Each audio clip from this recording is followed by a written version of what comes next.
Bonjour, c'est Gilles du site boursicoté.com. Voici l'analyse technique des principales paires de devises du marché Forex pour cette journée du vendredi 25 octobre 2013.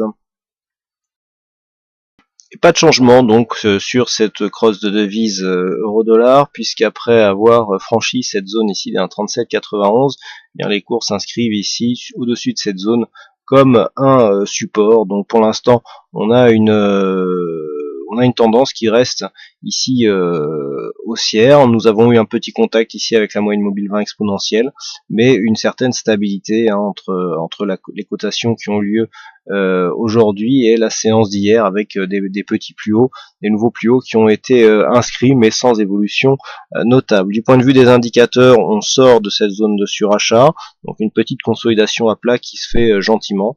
Le biais reste haussier, on est toujours sur une forte dynamique du point de vue de cette paire de devises, et tant que cette zone ici n'est pas franchie d'une manière plus dynamique, eh bien il en sera ainsi.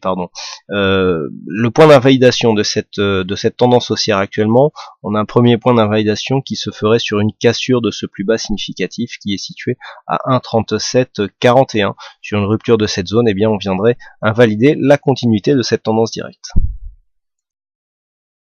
Et donc sur le câble, c'est un peu la même chose. Donc la paire de devises livre sterling contre dollar américain qui continue ici dans une petite tendance haussière. Alors je vous avais parlé hier d'une épaule tête-épaule qui était en train de s'inscrire. Bon, pour l'instant, avec cette petite attaque ici de résistance, il semblerait que le spectre de cette figure de retournement soit en train de s'éloigner.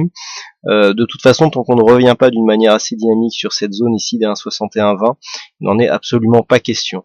Donc là, on est encore dans le timing. Vous voyez que par rapport à l'amplitude de la première épaule, on est tout à fait ici dans un timing possible pour inscrire cette deuxième épaule, mais il faudrait attendre ici une cassure des 1,6120 qui nous ramènerait donc aux alentours de cette zone des sous les 1,60 en tout cas.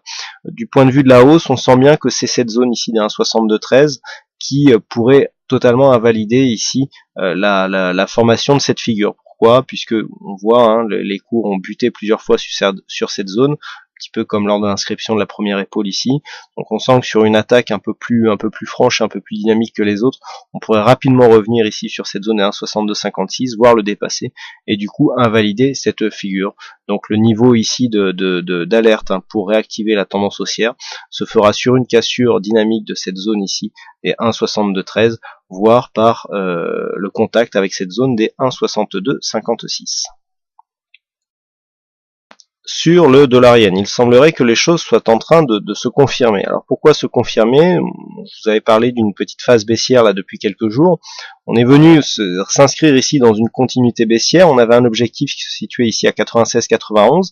On l'a pas tout à fait fait. On est venu à 96,94, donc à 3 pips. On n'a pas validé ici le contact avec cette zone de support. Et puis nous sommes remontés ici sur la moyenne mobile 20 exponentielle. Quoi qu'il en soit, on commence à voir ici une certaine régularité dans cette succession de points bas, et quand c'est comme ça, on essaye de tracer ici des lignes de tendance qui rejoignent ces zones de points bas.